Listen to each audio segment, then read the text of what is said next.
Um Flamengo sem bola consciente e paciente, e com a bola nos pés letal como deveria de ser.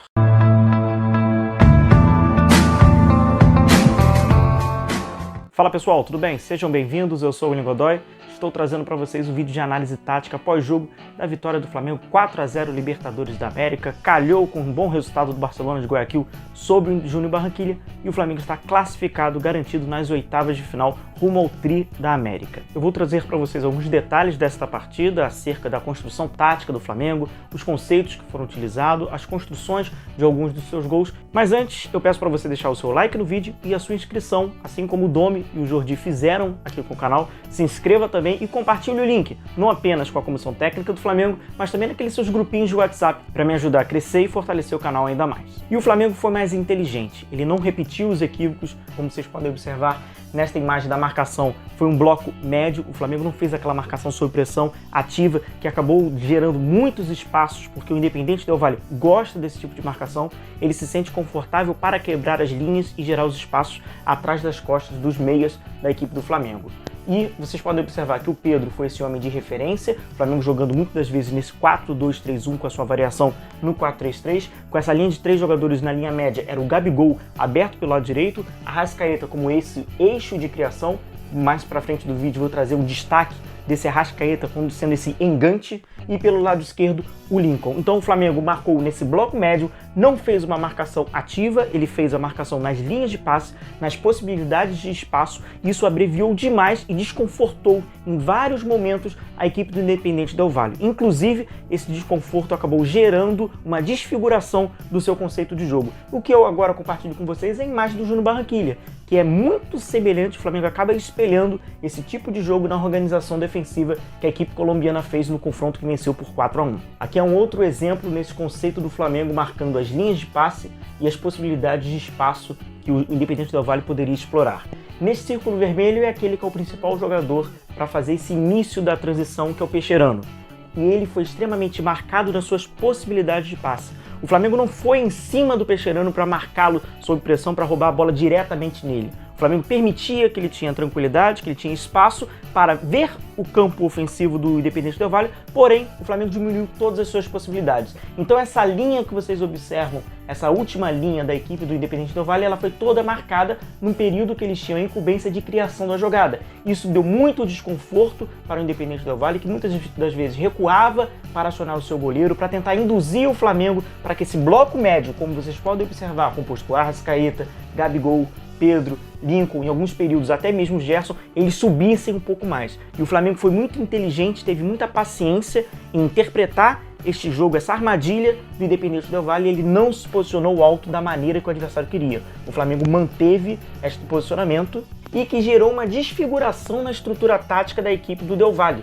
No círculo vermelho é o Faravelli, ele que normalmente se posiciona atrás dos volantes. E aqui vocês observam, ele tentou buscar o jogo, isso porque ele não recebia a bola, ele não era acionado, e o Faravelli é aquele eixo de espaços em profundidade, é aquele jogador que entra no último terço do adversário, então ele até tentou chamar um pouco a marcação, e que em amarelo foi acompanhado individualmente pelo Thiago Maia. Então o Flamengo minou o espaço de criação para o Faravelli e também não abriu precedentes, não abriu possibilidades de criação para o Peixerano, isso no campo de defesa.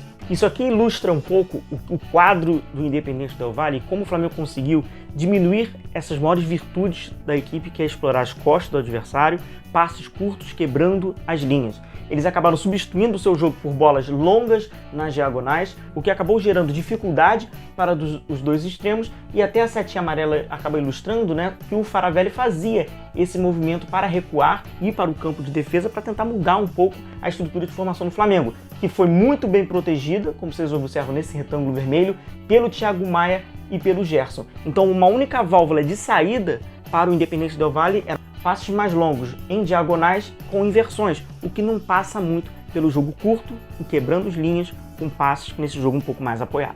E este Flamengo um pouco mais compacto, ele acabou gerando uma transição muito rápida na organização ofensiva, que passa pelo primeiro gol do Flamengo, sobretudo pelo lado direito, do movimento de ultrapassagem de velocidade do Mateuzinho, Ele explora o espaço entre as costas do lateral esquerdo do Independente Del Valle e o Lincoln, que jogou aberto pelo lado esquerdo, fez um movimento correto de centralização e no ponto futuro ele abre o placar para o Flamengo. E vale registrar que a partida individual do Lincoln foi boa. Ele conseguiu ajudar nas incumbências defensivas, apesar de ter jogado como esse homem de referência que é mais a dele, teve uma boa participação pelo lado esquerdo, com um jogo um pouco mais apoiado, um jogo de movimentação, entrando na área. Então vale o registro do Lincoln, que passa por um período de muita irregularidade, muitas críticas, muitas delas justas, mas exclusivamente nesta partida ele foi muito bem acionado e desenvolveu bem o seu futebol. O segundo gol do Flamengo também tem um conceito de velocidade, explorar as costas da defesa do Independente Del Valle e o Flamengo com um contra-ataque muito rápido.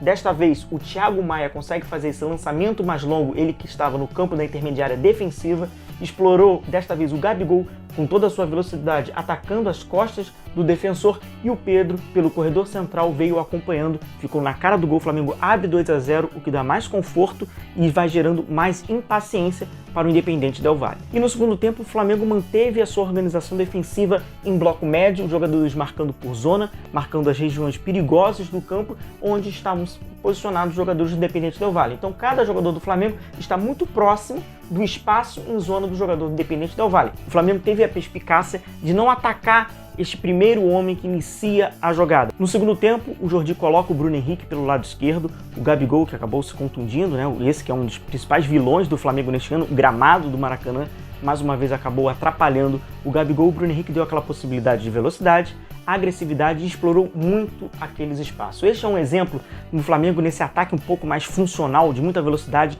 explorando os espaços. São 6 jogadores do Flamengo, sendo que 5 à frente da linha da bola, contra apenas 4 jogadores do Independente Del Valle, muito desorganizados, e o Bruno Henrique explorando aquele lado esquerdo e até mesmo com o Ramon.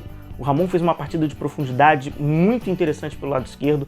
No gol do Bruno Henrique faz um cruzamento na medida para o Arrascaeta, que domina muito bem. O goleiro faz a defesa, no rebote o Bruno Henrique marca o seu gol. Ramon e Bruno Henrique criaram muitas possibilidades pelo lado esquerdo, ambos usando a velocidade como a premissa do jogo no campo ofensivo. E nesta imagem, o que eu quero destacar a vocês é nesse círculo vermelho, Arrascaeta. O Arrascaeta encontrando neste jogo do 4-3-3, ele sendo a ponta desse triângulo, é o eixo de criação do Flamengo. O Flamengo está passando pela sua organização ofensiva pelos pés do Arrascaeta. O uruguaio tem passes em profundidade, tem visão de jogo, tem passes de primeira, por cima. Ele vai criando várias possibilidades deste Flamengo, que vai ocupando e vai explorando as costas do adversário. Mais uma partidaça do Arrascaeta, que tem por sua característica flutuar atrás do homem de referência, que foi o Pedro, e também entrar na área. Então o Arrascaeta vai criando várias possibilidades com esse jogo dele de centro, vai interpretando muito bem qual é a sua incumbência, que se joga muito no Uruguai e na Argentina, que é aquele famoso engante. E ainda no segundo tempo, na organização defensiva, houve uma variação do que é o 4-4-2. Michael e Arrascaeta um pouco mais à frente, marcando as linhas de passe.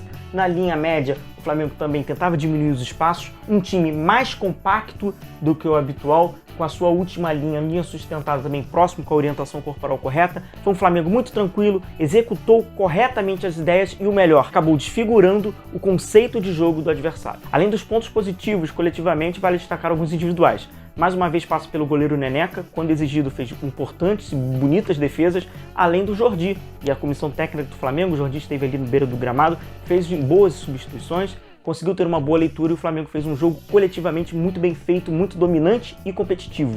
Para encerrar, pessoal, eu deixo o convite. Amanhã teremos a nossa live Resenha Tática, às 8 horas da noite. A gente vai falar um pouquinho mais sobre essas partidas e, claro, responder as suas perguntas, ver as suas opiniões. A gente vai ter aquela interação aqui no canal. E, além disso, curtida e inscrição para você ainda que não é inscrito, beleza? A gente se vê amanhã na nossa live. Um forte abraço a todos vocês e tchau, tchau!